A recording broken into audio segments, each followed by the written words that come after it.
Umlazi, KwaZulu-Natal. Thanks for that, Nobuhle, and take you to the Western Cape this morning, where the Education Department says it has now placed 99% of the province's grade 1s and 8s in classrooms. It says to address historic overcrowding, an additional 212 classrooms have also been completed. Newzroom Afrika reporter Nasiphi Same joins us live from Cape Town this morning. That bell is about to ring this morning. Nasiphi, where do you find yourself in the Western Cape as we build up to the start of school? Well, we find ourselves in Mitchell's Plain, and we're standing at this particular spot because the bus right behind me will be transporting those learners that you spoke about.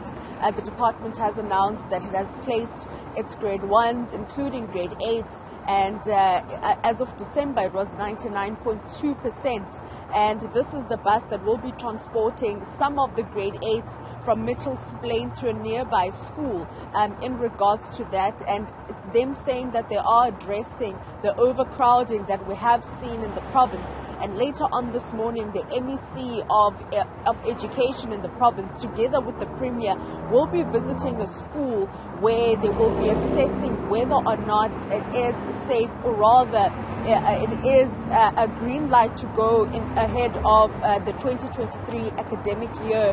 But from what we understand from the Western Cape Education Department, that they have put measures in place to ensure that it is a seamless reopening, and that many, or rather some of the issues, will not hinder the first day. But we do understand that some schools in Khayelitsha affected by burglaries and robberies will not be having such a seamless first day, as we do understand a school in Khayelitsha, as we understand, is that there is, or rather their computer lab was burglared and robbed during the school holidays.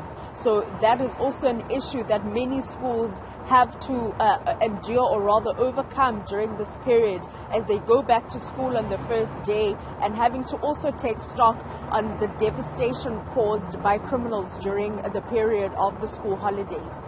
Yeah, so as we deal with issues around overcrowding in various schools around the country, Nasiphi, what you're saying is that in particular areas in the Western Cape, issues of gangsterism and just learner safety on their way to school, on their way home, but even in the classroom, a major issue as well.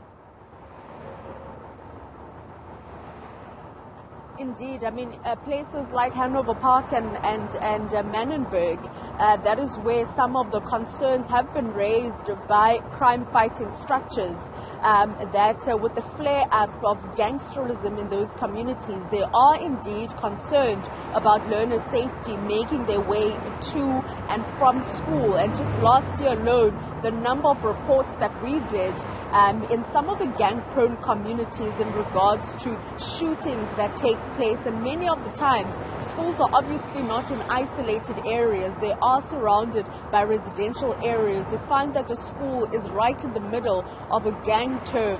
On one side you find is another gang, and on another side. So it is indeed tricky terrains when it comes to various communities. However, we do understand that SAPS, including these crime-fighting structures and parents, have actually come together to try and just quell the gangsterism that does occur in those communities. However, at this present moment, we know that in some of the communities on the Cape Flats, that is one of the biggest concerns.